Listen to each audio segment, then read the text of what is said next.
6h. Retrouvez toute l'actualité nationale et internationale en continu sur Radio Côte d'Ivoire. Vous écoutez la première session d'information. Bienvenue à tous. Au menu, 5 minutes qui traitent de l'actualité sportive à 6h15 avec Koulibaly Ladjissando. Visite d'État dans le Moronou et précisément à Mbato. Les défis sont nombreux en matière de développement. On en parle à 6h20 avec monsieur Kwame Jacob, maire de Mbato. Toujours sur la visite d'État dans le Moronou, nous vous proposerons d'écouter l'émission enregistrée à Mbato sur les attentes des populations qui se sont exprimées au micro de Adama Bakayoko. Mais avant, le journal présenté par Charles Cablan. Bonjour Charles. Bonjour Rachel. Et dans l'actualité de ce jeudi, la poliomyélite, la maladie est encore présente en Côte d'Ivoire. 29 cas ont été recensés. Une campagne de vaccination sera lancée à partir du 11 septembre prochain. Inscription au cours préparatoire première année, le top départ depuis ce mardi. Les enfants âgés de 6 à 9 ans sont attendus pour ces inscriptions. Et puis on parlera du Mali. La junte au pouvoir se structure. Elle a procédé à la nomination pendant que l'ex-président Ibrahim Boubacar Keïta, lui, se retrouve à l'hôpital pour une série d'examens. Voilà donc pour les titres. Radio Côte d'Ivoire, le journal. Bonjour et merci de votre présence. La poliomyélite existe bel et bien en Côte d'Ivoire. C'est la forme la plus dangereuse, appelée poliovirus sauvage, qui a été éradiquée du continent africain. Depuis le mois de février dernier, 29 cas ont été de paralysie dus à une nouvelle forme de poliomyélite ont été donc enregistrés dans notre pays. Les précisions du professeur Aka Lepri Niquez, il est le chef du service surveillance épidémiologique à la direction, à la DCPVEV, à la direction de la coordination du programme élargi de vaccination. Jusqu'à maintenant, nous avons beaucoup vacciné contre une forme de virus, la poliomyélite, qui était très difficile à mettre à bout. On a réussi pour cette forme-là à l'éradiquer. C'est ce qu'on appelle le poliovirus sauvage. Là, maintenant, nous avons une autre forme de poliovirus qui donne des paralysies. Nous allons maintenant attaquer ce groupe-là aussi pour qu'on puisse en finir complètement avec la poliomyélite dans notre pays et en Afrique. On a la dernière portion, la petite portion qu'il va falloir régler pour être complètement content. Aujourd'hui, le virus qui nous donnait beaucoup de problèmes, beaucoup de cas de paralysie, a été éradiqué. Mais là, on va dire comme un cousin qui lui aussi est maintenant apparu parce que le plus grand ne le voit plus et qui donne quelques cas de paralysie, c'est ce groupe-là maintenant qu'on s'attaque pour pouvoir bouter complètement dehors la polio. On parle maintenant de politique avec les cadres catholiques du RHDP. Ils ont réagi au propos du cardinal Coutois. Ils ont produit donc une déclaration ce mercredi à la cathédrale Saint-Paul du Plateau. Dans cette déclaration, ils reviennent sur l'importance de la tenue de la présidentielle à la bonne date. Koubina Kwasi Adjoumani, porte-parole des cadres catholiques du RHDP.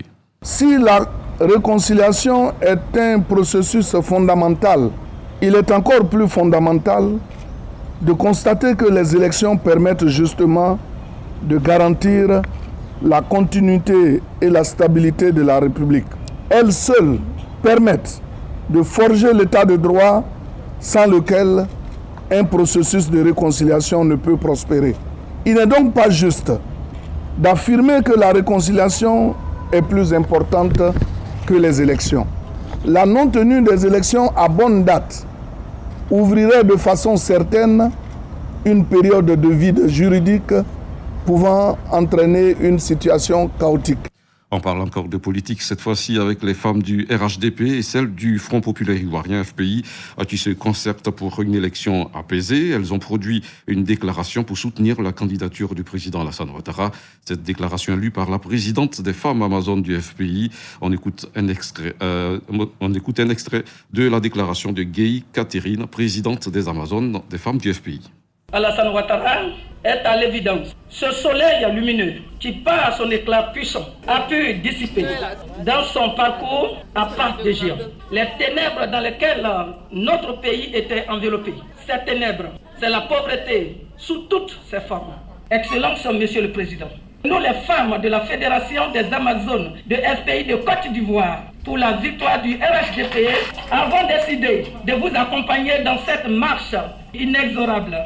Cultivons la paix, arrosons la paix, entretenons la paix et vulgarisons la paix. Quel est l'évangile selon le père fondateur de la Côte d'Ivoire moderne, Feu Félix Houphouët-Boigny? La paix, ce n'est pas un vain mot, mais c'est un comportement. La Confédération des conducteurs routiers de l'Afrique de l'Ouest s'insurge contre les actes de vandalisme perpétrés contre les véhicules de transport. Les violences qui ont suivi les récentes marches ont occasionné des dégâts matériels importants dont des véhicules saccagés. Le président de cette confédération rappelle que les transporteurs ne font pas de la politique et n'aspirent qu'à rendre service aux usagers. Il demande aux acteurs politiques d'épargner les véhicules de transport lors des marches. On écoute le président de la Confédération des transporteurs routiers de l'Afrique de l'Ouest, Koné Vafi. Vraiment, on souhaite que le matériel de transport, les bitumes, nos matériels roulants, soient en dehors des batailles politiques. Et nous, les transporteurs, conducteurs, on n'a pas parti pris. On est là seulement pour rendre service, servir la Côte d'Ivoire. Nous, on n'a pas dans politique. Nous, on fait que notre travail. Donc, on demande pardon. Ceux qui vont marcher, vraiment, de ne pas s'attaquer. Nos matériels, les véhicules, il faut que les gens comprennent que tout le monde emprunte les bagages. Tout le monde monte dans Wara Wara. Ce n'est pas pour nous, c'est nous. Nous lançons un message à nos collaborateurs, à nos jeunes qui sont à la gare, de ne pas se mener dans la politique. Les jeunes de Côte d'Ivoire, de s'organiser autrement. Nous, on doit se comporter comme les enfants qui viennent dans un pays responsable. Abengourou a connu des violences orchestrées par la jeunesse à l'image de certaines localités du pays. C'est donc pour apaiser les tensions que le ministre de la modernisation de l'administration et de l'innovation du service public, cadre de la région, s'est rendu dans plusieurs villages de l'Indénié Djuablin. Richard Dibi-Abonois. Abengourou a connu des troubles ces jours-ci à l'image de certaines villes de l'intérieur du pays, notamment Bonoa, Daoukro ou encore Divo.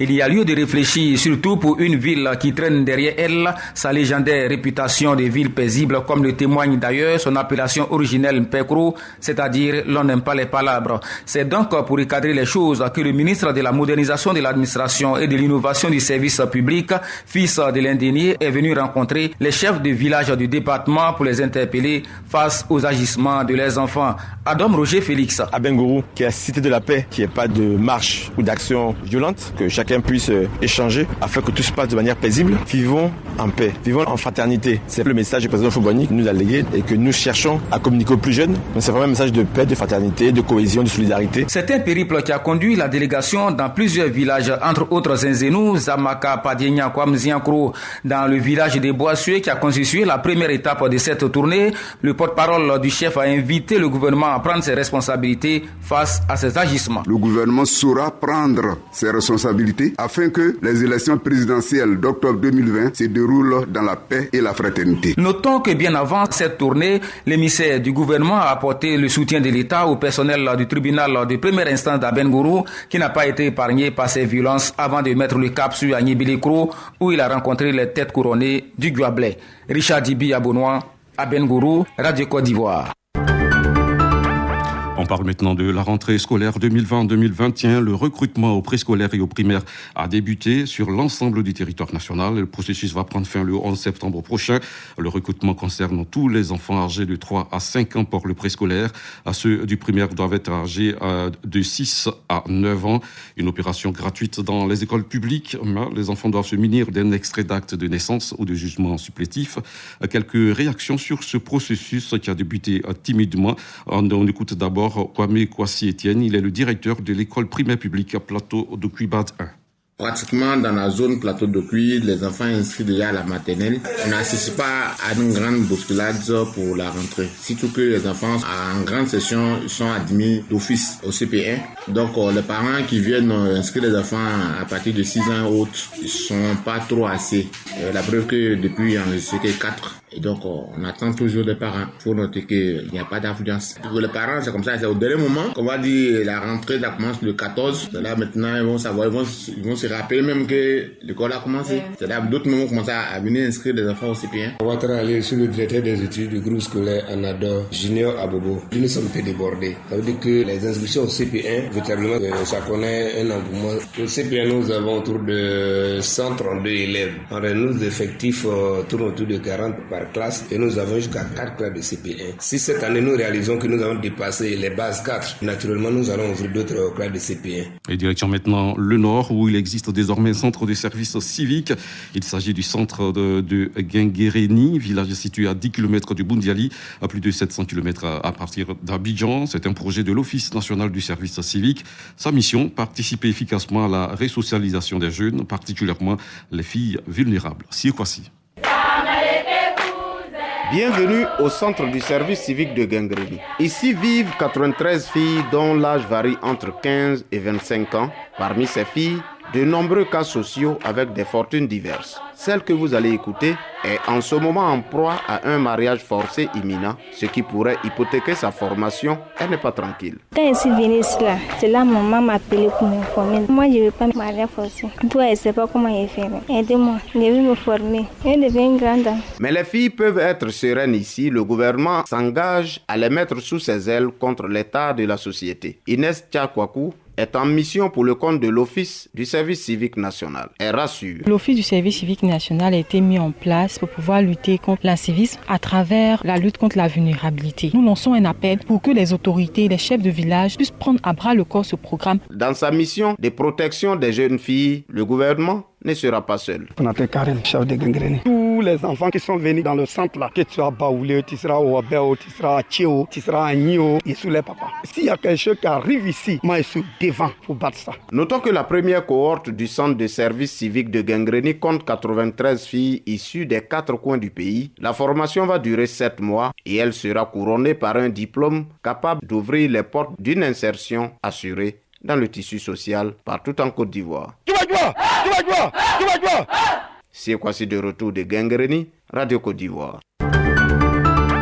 L'actualité en un seul point, le Mali. La junte prend ses marques et s'installe. Elle vient de procéder à une série de nominations décidées par son commandement militaire. Parmi ces nominations, celle d'un conseiller spécial du chef de la junte chargé de l'information et de la communication, Cheikh Omar Traoré.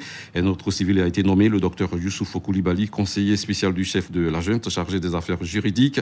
Un nouveau chef d'état-major général des armées a été également nommé, le général Oumar Diarra. La junte a aussi procédé à des changements à d'autres postes clés de l'armée et des renseignements généraux. Et pendant ce temps, le président déchu et démissionnaire Ibrahim Boubacar Keïta est à l'hôpital. Selon ses proches, l'ex-président est admis depuis mardi dans une clinique de Bamako. Une série de contrôles a commencé, notamment des radios. Fin de ce journal. Retenez pour l'essentiel que la poliomyélite est encore présente en Côte d'Ivoire. 29 cas recensés. Une campagne de vaccination sera lancée à partir du 11 septembre prochain. Et puis, inscription au CP1, le top départ depuis ce mercredi. Sont concernés les enfants âgés de 0 à 3 ans pour le préscolaire et de 6 à 9 ans pour le primaire. Allez, grand merci à vous, Charles Cablan. On vous retrouvera bien sûr à 7h pour un autre point de l'actualité. Madame, monsieur, dans la suite de cette session d'information, nous parlerons de la visite d'État dans le Moronou et précisément à Mbato. Les défis sont nombreux en matière de développement. On en parle dans 5 minutes avec monsieur Kwame Jacob, maire de Mbato. Pour l'heure, les sports. La grande matinale sur Radio Côte d'Ivoire. Numéro 1 sur l'info et le sport. Radio Côte d'Ivoire, les sports d'ici et d'ailleurs.